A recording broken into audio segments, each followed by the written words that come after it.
یہ ہے اشعار طرفہ ابن العبد کی اشعار ہے، طرفہ ابن العبد. اور طرفہ ابن العبد یہ زمانے جاہلیت کا شاعر ہے،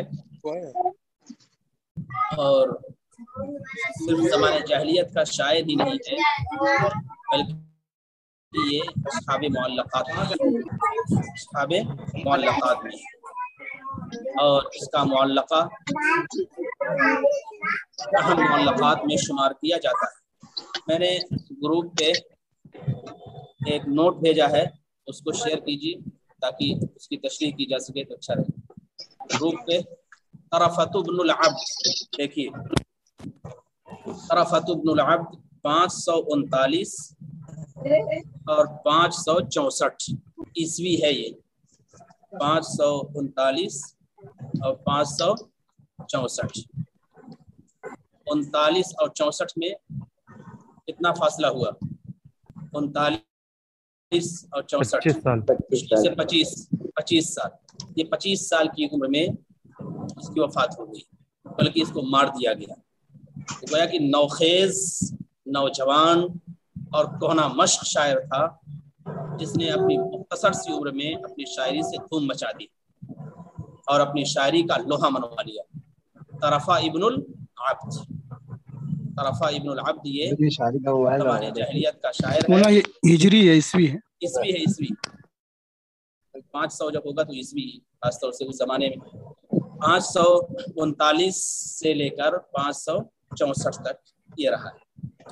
بعض چیزیں مختلف ہوتی ہیں کتاب میں جو دیا ہے، روایتیں الگ الگ ہوتی ہیں، اس وجہ سے کچھ مختلف ہو. تو 64 میں دیا کتاب میں، متوفہ 564. وہ طرفۃ ابن العبد ابن سفیان، کا پورا نام ہے طرفہ ابن عبد ابن سفیان. نشأ طرفۃ یتیما، طرفہ یتیمی کی حالت میں پروان چڑھا. معاش شاردا حائرا لغفال بنی اعمامہ، فعاش تو اس نے ایسی زندگی گزاری جو بے توجہی کی تھی. شاردن، شرود کے معنی ہوتے ہیں جس میں انسان بے اعتنائی کا شکار ہو، بے توجہی کا شکار ہو، بے التفاتی کا شکار ہو.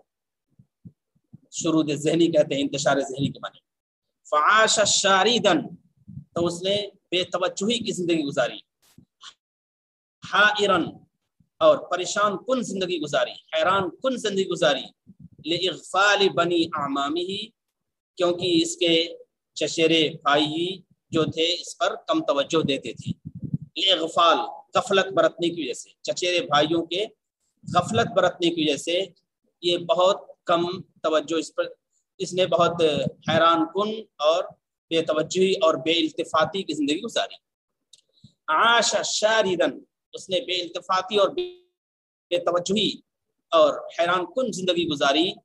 کیونکہ اس کے چچیرے بھائی اس پر توجہ نہیں دیتے تھے.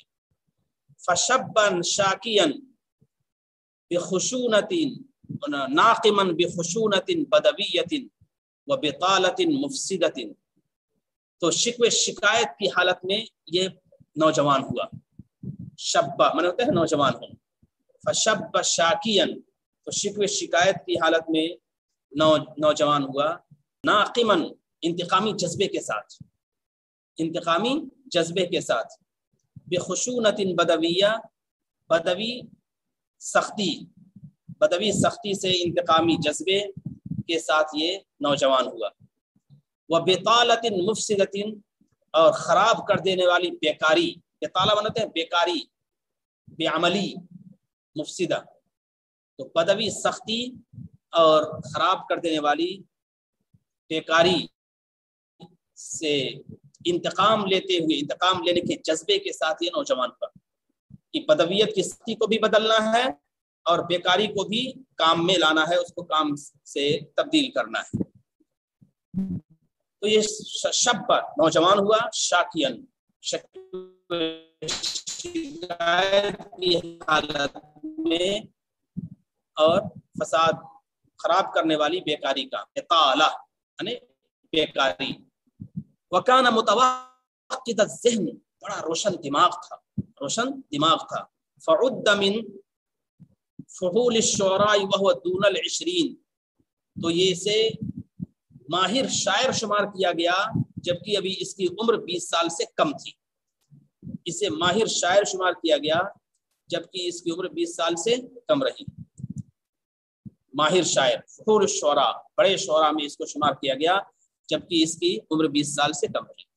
وکان طرفۃ معقد الترکیب، طرفہ کی شاعری میں جملوں کی ترکیب بڑی مشکل ہے، بڑی پیچیدہ ہے. معقد بنتے ہیں بڑی پیچیدہ مشکل. طرفہ کی شاعری میں جملوں کی ترکیب بڑی پیچیدہ ہے. غریب اللفظ، اور الفاظ بڑے نامانوس ہیں. بدوی الفکر، دیہاتی فکر ہے. اس زمانے میں جو دیہاتی اور بدوی فکر تھی وہی ہے. ضیق الموضوع، موضوع بہت تنگ ہے، یعنی موضوع بہت عام نہیں ہے بلکہ وہی موضوعات ہیں جو اس کے دائرے میں اور اس کے ماحول میں آتے جاتے رہتے. ضیق الفکر، محدود موضوع ہے. فقد عرف بمعلقته، اور یہ اپنے معلقہ کی وجہ سے جانا پہچانا گیا. عرف، یہ اپنے معلقہ کی وجہ سے جانا پہچانا گیا.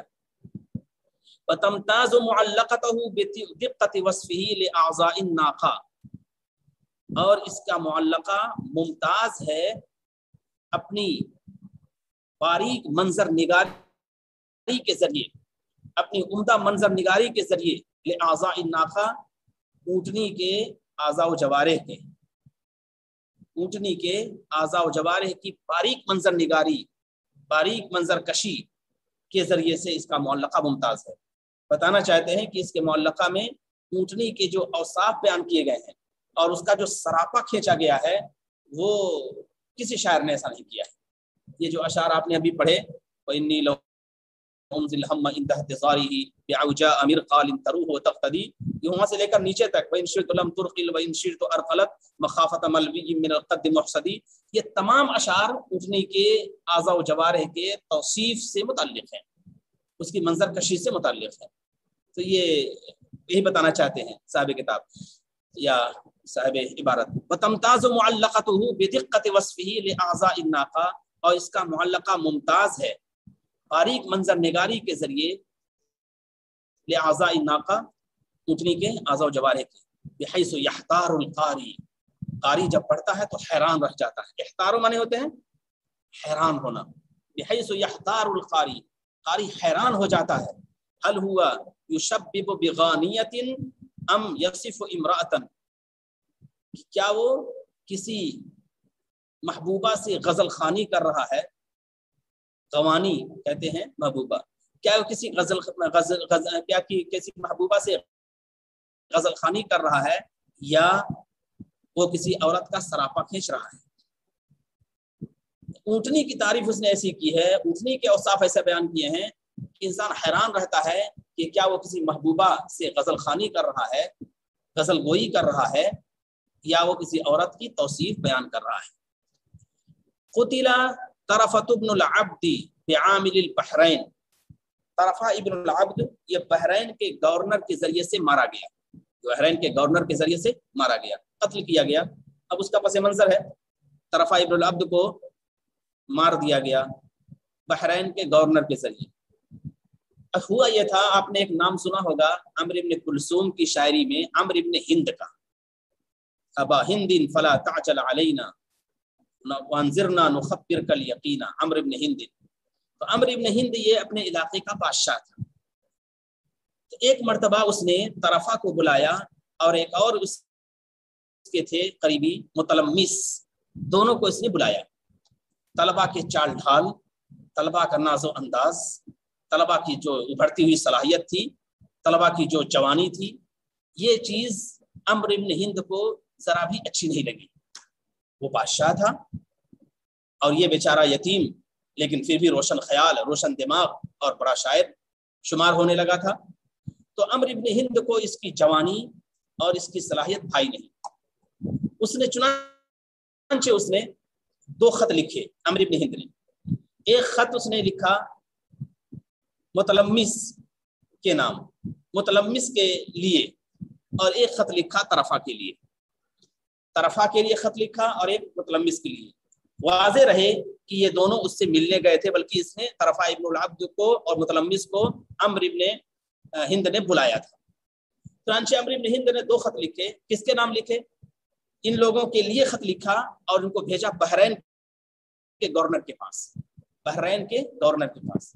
بحرین کے گورنر کا نام تھا مکعبر. مکعبر میں نے یہاں ذکر نہیں کیا ہے، لمبا قصہ تھا. بحرین کے گورنر کا نام تھا مکعبر. دونوں خط لے کر روانہ ہوئے.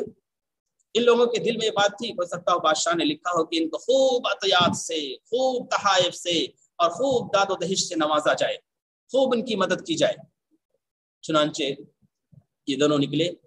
راستے میں متلمس نے کہا کہ دیکھو طرفہ، مجھے تو بادشاہ کی نیت پہ شک ہے، بادشاہ کی نیت پہ شک ہے، اس وجہ سے کہ جب تم وہاں گھر میں تھے بادشاہ کے دربار میں، تو اس نے تم کو ایک مرتبہ بڑی گھور کے دیکھا تھا اور تمہارے ناز و انداز پر اس نے رشک نہیں بلکہ حسد کی نگاہ ڈالی تھی. تو مجھے وہی خیال ہے کہ ہو سکتا ہو اس نے بہت بری نیت سے خط لکھا ہو. میں تو اپنا خط پھاڑوں گا اور پڑھوں گا کہ اس میں کیا ہے. چنانچہ متلمس نے خط پڑھا راستے میں، اور پڑھا تو واقعتاً یہی لکھا تھا کہ یہ دونوں جا رہے ہیں، یا یہ متلمس جا رہا ہے، جیسے ہی آپ کے پاس پہنچے تو اس کے ہاتھ اور پاؤں کاٹ دیے جائیں اور پھر اس کی جلد ادھیڑ لی جائے اور پھر اس کو تہہ تیغ کر دیا جائے، قتل کر دیا جائے. اللہ اکبر. جیسے ہی متلمس نے پڑھا فوراً خط کو پھاڑا اور نہر میں ڈال دیا اور واپس آئے. طرفہ بھولے پن میں رہ گیا. اس نے کہا نہیں، بادشاہ میرے ساتھ ایسا نہیں کر سکتا. اس نے اعزاز و اکرام کے ساتھ مجھے بلایا تھا اور میری بڑی خاطرداری اس نے کی، اور مزید خاطرداری کے لیے اس نے بحرین کے گورنر کے پاس مجھے بھیجا ہے اور اس کا یہ خط ہے. میں اس خط کو نہیں پڑھوں گا اور میں جا کے اسی کو دوں گا. چنانچہ اس نے اپنے بھولے پن میں اس خط کو پڑھا نہیں اور لے گیا، اکیلے گیا. متلمس چونکہ وہیں سے واپس ہو گیا تھا، وہ اکیلے گیا. جب وہاں پہنچا تو بحرین کے عامل مکعبر نے جیسے ہی یہ پڑھا تو اس نے کہا ارے یہ تو اس میں یہ حکم ہے. اب طرفہ وہاں پہنچ گیا تھا، نہ جائے رفتن نہ پائے مادن، نہ آگے بڑھ سکتا ہے نہ پیچھے ہٹ سکتا ہے. چنانچہ اب وہ مجبوراً اس کے دربار میں کھڑا تھا، روتا کیا نہ مرتا کیا نہ کرتا. چنانچہ بحرین کے عامل نے اس کو پکڑا، اس کے ہاتھ کاٹے اور پھر اس کے پیر کاٹے، پھر اس کو تہہ تیغ کیا، اور یہ اس طرح سے اس کو بے دردی کے ساتھ، بے رحمی کے ساتھ اور بے آبروئی کے ساتھ قتل کیا گیا. یہ ہے طرفہ، جس نے اپنی شاعری کا لوہا مروایا تھا، جس نے اپنا وزن قائم کیا تھا. لیکن حسد کی آگ بھڑکتی ہے تو نسلوں کو تباہ کر دیتی ہے، بڑی بڑی شخصیات کا خاتمہ کر دیتی ہے. تو یہ ہے قتل طرفہ ابن العبد بعامل البحرین. طرفہ ابن العبد بحرین کے عامل کے ذریعے قتل کیا گیا. کس نے قتل کروایا تھا؟ عمرو ابن ہند نے. عمرو ابن ہند نے اسے قتل کروایا تھا، اور بحرین کا عامل اس کا نام تھا مکعبر، اس نے قتل کیا تھا. وعمره 26 عاما، اور اس کی عمر 26 سال تھی. 26 سال اس کی عمر تھی، بہت زیادہ عمر نہیں تھی بلکہ 25-26 سال تھی اسی کی طرف. وکان من امتر الشعراء وابلغه، اور بڑا طاقتور شاعر تھا اور بڑا مؤثر شاعر تھا. بڑا طاقتور اور بڑا مؤثر شاعر تھا. امتن کہتے ہیں مضبوط کے، متن کے معنی ہے پیٹ کے ہوتے ہیں، اسی سے امتن. وکان من امتن الشعراء و ابلغه، اور بڑا مضبوط شاعر تھا، بڑا مستحکم شاعر تھا اور بڑا مؤثر شاعر تھا. طرفۃ شاعر جاہلی من الطبقۃ الاولى. طرفہ جاہلی شاعر ہے، یہ طبقہ اولا کے شعراء میں ہے، 1 نمبر کے شعراء میں ہے طبقہ اولا. وکان حجاء، طرفہ یہ حج گو بھی تھا، حج گو برائی کرنے والا بھی تھا، حج کرتا تھا. شاعری کی بہت سی اصناف ہیں، ان میں ایک فخر ہے، ان میں ایک غزل ہے، ان میں ایک منظر نگاری ہے، ان میں ایک مرثیہ ہے، ان میں ایک ادب باب الادب ہے، اور ان میں ایک حج بھی ہے. حج بھی ایک شاعری کی صنف ہے، اور وہ نقائص کے قریب ہے. جیسا کہ آپ نے پڑھا ہوگا کہ جریر اور فرست کے جو نقائص ہیں اس میں ایک دوسرے کی مذمت کرتا ہے. ابلغ بنی وقبان ان حلومهم خفت فلا يزنون حبۃ خردل. ایک دوسرے کی مذمت کرتے ہیں. زعم الفرزدق ان سيقتل مربعا ابشر بطول سلامت یا مربع وكان حجاء، اور یہ بڑا حج گو تھا، غیر فاحش الکلام خواہش القول، لیکن یہ فحش بات کرنے والا نہیں تھا. فحش بات یعنی بالکل سخیانہ بات کو اتر آئے، یہ بات اس کے اندر نہیں تھی، بلکہ شرافت کے ساتھ ساتھ اس کی تنقید کرتا تھا اور برائی بیان کرتا تھا، لیکن فحش نہیں لاتا تھا کوئی. تفیض الحکمت علی لسانہ فی اکثر من شعرہ، اور حکمت اس کی اشعار میں، حکمت اس کے اشعار میں ابلتی ہے. تفیض ابلتی ہے حکمت اس کے زبان پر، اس کے زبان سے حکمت ابلتی تھی. اس کے بہت سے اشعار میں، بہت سے اشعار میں حکمت کے اشعار پائے جاتے ہیں، حکیمانہ باتیں اس کے اندر پائی جاتی ہیں. وقال ابو عبیدہ کہتا ہے اجود الشعراء قصیدۃ ثلاثۃ نفر، اجود الشعراء قصیدۃ ثلاثۃ نفر، سب سے عمدہ قصیدہ کہنے والے اشعار افراد یا شعراء، سب سے عمدہ قصیدہ کہنے والے شعراء 3 ہیں. عمرو ابن کلثوم، عمر نہیں بلکہ عمرو ابن کلثوم ہے، والحارث ابن حلزہ، اور حارث ابن حلزہ ہے، وطرفۃ ابن العبد، اور طرفہ ابن العبد ہے. یہ ہے طرفہ ابن العبد کا مختصر تعارف جو یہاں ذکر کیا گیا. کہ طرفہ ایک ایسا شاعر ہے جس نے کم عمری میں مقبولیت حاصل کی، اور کم عمری میں ہی، نوجوانی ہی میں اسے قتل کر دیا گیا، ظالمانہ طریقے پر، بے رحمی کے ساتھ اور بڑی بے دردی کے ساتھ. یہ اشعار سے واقف ہونے سے پہلے شعراء کا تعارف جاننا ضروری ہے، تاکہ آپ کو معلوم ہو سکے کہ شاعر کا کیا رجحان ہے اور اس کا کیا انداز ہے. صرف ندوے میں ترجمہ نہیں کرایا جاتا ہے، بلکہ ترجمے کے ساتھ ساتھ ماحول کی طرف اشارہ کیا جاتا ہے. اور جب تک ماحول نہیں معلوم ہوگا اس وقت تک شاعری کا پس منظر نہیں معلوم ہوگا، اور جب پس منظر نہیں معلوم ہوگا تو شعر فہمی کا ذوق بھی نہیں ہوگا. تو ماحول جاننا بھی ضروری ہے. اسی لیے تاریخ ادب عربی کی کتابیں بھی پڑھائی جاتی ہیں. جزیرۃ العرب نامی جو کتاب ہے اسی تناظر میں لکھی گئی ہے کہ عربی شاعری میں یا عرب قرآن و حدیث میں جو الفاظ آتے ہیں ان کا صحیح طور پر ادراک ہو سکے. وَهَذِهِ أَبْيَاتٌ لِطَرَفَةَ بْنِ الْعَبْدِ، اور یہ اشعار ہیں، چند اشعار ہیں طرفہ ابن العبد کے. المتوفى سنة 64 و500 المیلادیہ یا من المیلادی، جس کی وفات ہوئی ہے 564 میں، اور 564 عیسوی میں جس کی وفات ہوئی. صاحب احدى المعلقات، ایک معلقے کا لکھنے والا ہے. صاحب احدى المعلقات، ایک معلقات کا لکھنے والا ہے. یصف فیہا ناقتہ، جس میں وہ اپنی اونٹنی کی تعریف کر رہا ہے. صاحب احدى المعلقات ایک معلقے کا لکھنے والا ہے، ایک معلقے کا کہنے والا ہے. بعض لوگ ترجمہ کرتے ہیں خالق، لیکن خالق یہ اللہ تعالیٰ کے ساتھ جڑی ہوئی چیز ہے، اور تخلیق بھی کہنا ٹھیک نہیں ہے. شعراء کی تخلیق ہے. مولانا عبداللہ عباس صاحب رحمۃ اللہ علیہ تھے، تو کہا کرتے تھے تخلیق کے بجائے انتاج کا لفظ استعمال کیا جائے تو زیادہ صحیح ہے. وہ بھی زبان داں تھے اور زبان شناس تھے، تو عام طور پر لوگ استعمال کر دیتے ہیں یہ خالق ہے. خالق تو اللہ تعالیٰ کی صفت ہے، اور تخلیق بھی. بچنا چاہیے، احتیاط کرنا چاہیے. صاحب احدى المعلقات، ایک معلقے کا لکھنے والا یا کہنے والا ہے. یصف فیہا ناقتہ، جس میں وہ اپنے اونٹنے کی تعریف کر رہا ہے. دیکھیے وَإِنِّي لَأُمْزِي الْهَمَّ عِنْدَ احْتِضَارِهِ بِعَوْجَاءَ مِرْقَالٍ تَرُوهُ وَتَغْتَدِي. وَإِنِّي لَأُمْزِي الْهَمَّ عِنْدَ احْتِضَارِهِ. امزا یمزی امزاءً کے معنی ہوتے ہیں پورا کرنا. امزا یمزی امزاءً کے معنی ہوتے ہیں پورا کرنا. وَإِنِّي لَأُمْزِي الْهَمَّ، ہم کے معنی ہوتے ہیں ارادے کے، فیصلے کے، ارادے کے، فیصلے کے. تو ارادہ پورا کیا جاتا ہے، فیصلہ نافذ کیا جاتا ہے. فیصلہ لَأُمْزِي الْهَمَّ، میں اپنے فیصلے کو نافذ کرتا ہوں، میں اپنے ارادے کو پورا کرتا ہوں، میں اپنے عزم کو پورا کرتا ہوں اور اپنے فیصلے کو نافذ کرتا ہوں. وَإِنِّي لَأُمْزِي الْهَمَّ، ہم ان کی جمع عموم، ارادے کے، فیصلے کے.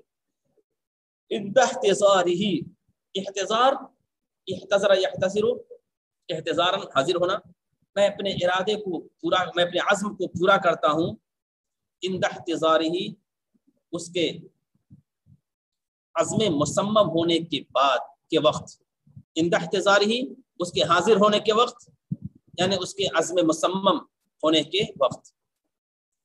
جب ارادہ ہو جاتا ہے اور پختہ ارادہ ہو جاتا ہے تو میں اس کو پورا کرتا ہوں اور اس کو نافذ کرتا ہوں، اس کو پائے تکمیل کو پہنچاتا ہوں. وَإِنِّي لَأُمْزِ الْهِمَّةَ، میں اپنے فیصلے کو نافذ کرتا ہوں، عند احتضارہ اس کے طے ہونے کے بعد. جب فیصلہ ہوگا تو طے کہیں گے، اور جب ارادہ ہوگا تو کہیں گے عزم مصمم کریں گے. میں اپنے فیصلے کو نافذ کرتا ہوں اس کے طے ہونے کے وقت، اس کے طے ہونے کے وقت فیصلے کو نافذ کرتا ہوں اس کے طے ہونے کے وقت، اور میں اپنے ارادے کو پورا کرتا ہوں اپنے اس کے عزم مصمم ہونے کے وقت، ہونے کے بعد یا وقت. میں اپنے فیصلے کو نافذ کرتا ہوں اس کے طے ہونے کے وقت.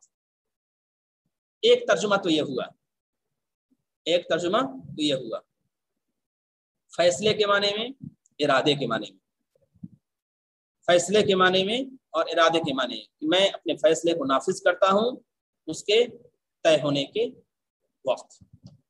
دوسرا ترجمہ ہم کے معنی ہے فکر کے، غم کے، پریشانی کے. ہم کی جمع ہموم، ہم کی جمع ہموم. وَإِنِّي لَأُمْزِي الْهَمَّ، میں فکر و پریشانی کو دور کرتا ہوں اس کے آنے کے وقت. میں فکر و پریشانی کو دور کرتا ہوں اس کے آنے کے وقت. جب وہ فکر و پریشانی آتی ہے تو میں اس کو دور کرتا ہوں. یہ دوسرا ترجمہ ہے. میں فکر و پریشانی کو دور کرتا ہوں عند احتضارہ، جب وہ فکر و پریشانی آتی ہے، جب فکر و پریشانی سوار ہوتی ہے، میں فکر و پریشانی کو دور کرتا ہوں اس کے آنے کے وقت. بعوجاء مرقال تروح وتغتدی، بعوجاء مرقال، اوجا آوج کا مؤنث ہے، اوجا آوج کا مؤنث ہے. اور آوج کے معنی ہوتے ہیں ٹیڑھے، ٹیڑھی چال والا. آوج ٹیڑھا، ٹیڑھا. قرآن میں آیا ہے الحمد للہ الذی انزل علی عبدہ الکتاب ولم یجعل لہ عوجا. الحمد للہ الذی، تمام تعریف اس اللہ کے لیے ہے جس نے کتاب اتاری ہے اور اس نے کوئی کجی نہیں رکھی ہے، کوئی ٹیڑھاپن نہیں رکھا ہے. الحمدللہ سے کئی صورتیں شروع ہوتی ہیں، ان میں سورہ فاتحہ بھی ہے، سورہ انعام بھی ہے، اور سورہ کہف بھی ہے، سورہ فاطر بھی ہے، یا سورہ سبا بھی ہے. تو اس طرح سے الحمد سے شروع ہوتی ہے. تو انہی میں یہ بعوجاء، اوجا سے پہلے ناقہ محذوف ہے، ناقۃ اوجا، بناقۃ اوجاء، ایسی اونٹنی پر سوار ہو کر، ایسی اونٹنی پر سوار ہو کر. اب اوجاء جو ٹیڑھی ہے، اس سے بات تو سمجھ میں آئے گی نہیں، ٹیڑھی ہے. یہاں اونٹنی کی چال میں جو ٹیڑھا پن آ جاتا ہے تیز دوڑنے کی وجہ سے، اونٹنی کی چال میں جو ٹیڑھا پن آ جاتا ہے تیز دوڑنے کی وجہ سے، اس کے لیے اوجا کا لفظ استعمال کیا گیا ہے. تیز دوڑنے کی وجہ سے، تیز انسان جب چلتا ہے بہت تیزی کے ساتھ دوڑتا ہے تو کبھی کبھی ڈگمگا جاتا ہے. گاڑیاں ہوتی ہیں وہ ڈگمگا جاتی ہیں، پیچھے جا کے اونٹنی جانور وہ تو ڈگمگائے گی. تو اوجا ایسی اونٹنی جو تیز دوڑنے کے وقت، ایسی اونٹنی جو تیز دوڑنے کے وقت ٹیڑھے پن کا شکار ہو جائے، ٹیڑھے پن کا شکار ہو جائے، تو اس کے لیے اوجا کا لفظ استعمال کیا گیا ہے. خلاصہ کیا نکلا؟ خلاصہ یہ نکلا کہ تیز رفتار، تیز رفتار اس کا خلاصہ نہیں. لفظی معنی ہے الناقۃ التی لا تستقیم فی سیرہا، الناقۃ التی لا تستقیم فی سیرہا بل تعوج تنحرف یمنۃ ویسرۃ شمالا وجنوبا، یمنۃ ویسرۃ وشمالا وجنوبا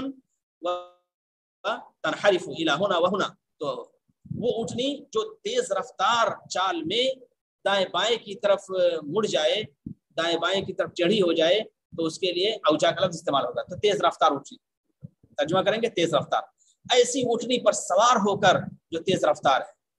مرقال، مرقال، ارقل یرقل ارقالا، ارقل یرقل ارقالا، اس کے معنی بھی ہوتے ہیں دوڑنے کے، اس کے معنی دوڑنے، لیکن اس کے دوڑنے میں فرق ہے.